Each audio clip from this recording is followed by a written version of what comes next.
रंजना की शादी बड़े शहर के रोहन के साथ हो जाती है, लेकिन रोहन की माँ स्वभाव से काफी तेज थी। देख रंजू, सारा काम आज से तू करेगी और हाँ, दिन में मेरे पैर भी दबाएगी। जी माँ जी। रंजू घर का सारा काम करती, सास की सेवा भी करती। और सास? मैं राशन लेने जा रही हूँ, घर का सारा काम कर लेना। और हाँ, वो मिश्रा आएगा, पैसे देगा, ले लेना। कैसे पैसे सासू माँ? वो हम लोगों को पैसे क्यों देगा? चुप, ज्यादा हवलदार बनने की कोशिश ना कर। जो कहा है वो कर देना बस। रंजू को सास से बहुत डर लगता। छोटी उम्र में शादी, तेज तर्रार सास और पति का काम ऐसा कि आज भी बस 200 रुपये की ही दुकानदारी हुई है। न जाने कब किस्मत जागेगी। सारा दिन आप घर पर नहीं रहते, सासू माँ भी इतना गुस्सा करती हैं। कल तो मुझे मारने के लिए फूलदान भी उठा लिया था। अरे तो क्या करूं मैं? तुम जानती हो ना कि मेरा काम अभी सेटल नहीं हुआ। मकान भी माँ के नाम पर है और ऊपर से माँ की कमाई से ही तो घर चल रहा है। मम्मी जी की कमाई? पर वो तो सारा दिन घर पर ही रहती हैं। उनकी कैसे कमाई? हाँ, एक आदमी आया था, माँ जी को पैसा देकर गया। ये कौन से पैसे हैं जी? माँ का काम है पैसों को ब्याज पर देना। वो लोगों से ब्याज वसूलती है, क्या कहता है, इंटरेस्ट। हाँ, लेकिन ये काम तो ठीक नहीं है, इसमें तो पैसे डूब सकते हैं। अरे तुम छोड़ो ना, हमें क्या। बस तुम तो भगवान से मनाओ कि मेरा काम चल पड़े, तो हम इस घर से अलग हो जाएंगे। मैं ना वैसे भी डर डर कर जिंदगी नहीं जी सकती। मैं कल से ही तुम्हारी तरक्की के लिए भगवान का व्रत रखूंगी। कहते हैं ना, सच्चे मन से जो मांगो वो पूरा होता ही है एक दिन। रंजू, मुझे एक बहुत बड़ा कॉन्ट्रैक्ट मिला है। माता रानी ने सुन ली हम लोगों की। हाँ हाँ, तेरी ही सुनी है। मैं तो माँ हूँ, मैंने कभी कुछ मांगा ही नहीं ना मेरे बेटे के लिए।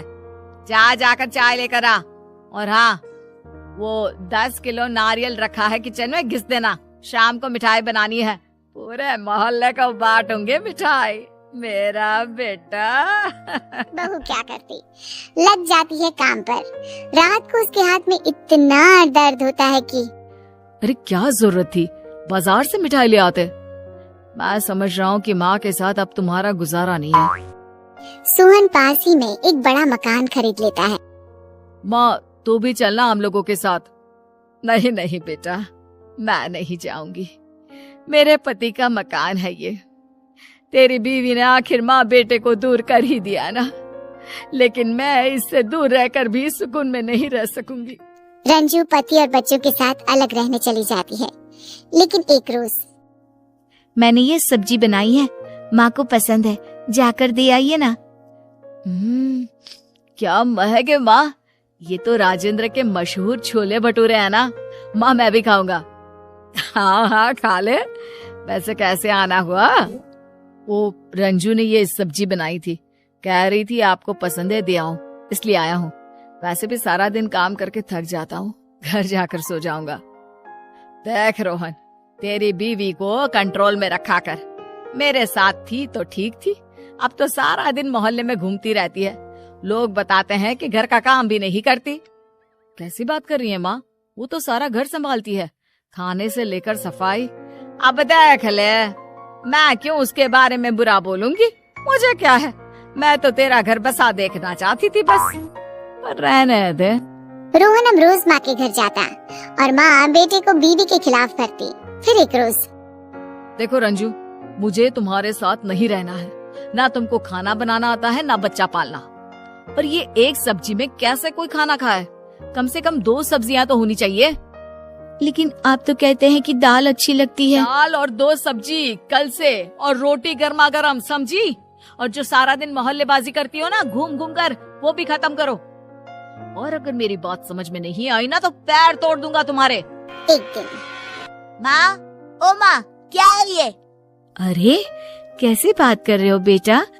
माँ से प्यार और इज्जत से बात करते हैं। कौन करता है तुमसे ऐसे बात? अरे माँ के काम ही ऐसे हैं कि गुस्सा किए बिना ये सुन ही नहीं सकती। माँ, मेरा मेकअप का सामान कहाँ रखा है? कैसी सफाई करती हो? मेरे कमरे को आइंदा छूना मत, रहने दो उसे गंदा। बड़ी आई माँ बनने का नाटक करने वाली। रंजू, शक्ल देखो जरा माँ की। दादी सही कहती है माँ के बारे में। फिर दोनों भाई बहन हंसने लगते हैं। रंजू शीशे को देखती है। ये मैंने क्या हालत बना रखी है, विश्वास ही नहीं होता कि ये मैं हूँ। आवाज दे रहा हूँ रंजू रंजू, लेकिन मजाल है कि तुम एक बार में सुन लो। क्या है ये? मेरी शर्ट में ये दाग कैसे? ये बोलकर सोहन रंजू की पिटाई कर देता है, जिसे उसके बच्चे भी देख लेते हैं। माँ की तो पिटाई हो रही है, सही तो हो रही है। पता नहीं कैसे कपड़े धोती है, पापा की नई शर्ट खराब कर दी। रंजू अपने बच्चों की बात सुनती है, उसे रोना आ जाता है। फिर एक दिन वो घर छोड़कर चली जाती है। मैं ना कहती थी, सारा दिन मोहल्ले में घूमती रहती थी, अब देख चली गई ना किसी के साथ। लेकिन अब क्या होगा? हम लोगों के घर का काम कैसे होगा? खाना, कपड़ा, सफाई ये सब कौन करेगा? अरे तू करेगी और कौन करेगा? लड़कियां ही तो काम करती हैं। अरे तभी तो बड़ी होके ससुराल में टिकती है, वरना अपनी माँ की तरफ भागने की नौबत आ जाएगी। माँ, तू हंस रही है? मेरी बीवी छोड़कर चली गई है मुझे। वैसे क्या बेटा, वैसे अच्छा ही तो हुआ। इसी बहाने ये तेरी बेटी कुछ काम करना तो सीखेगी। लेकिन माँ ने तो मुझसे कभी कोई काम नहीं करवाया। माँ मेरा कितना ख्याल रखती थी। हाँ दादी, और आपने पापा को झूठ क्यों बोला कि माँ सारा दिन मोहल्ले में घूमती थी? वो तो सारा दिन घर पर ही रहती थी। बच्चे को माँ की याद आती है कि तभी रोहन के पास एक फोन आता है। रोहन फोन सुनकर रख देता है। माँ रंजू का एक्सीडेंट हो गया है, वो अस्पताल में है।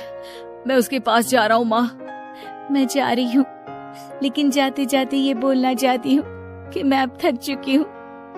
मुझ में अब जिंदगी जीने की हिम्मत नहीं रही। मैं एक डरपोक बहू, डरपोक बीवी बनकर जी सकती थी, लेकिन डरपोक माँ बनकर नहीं।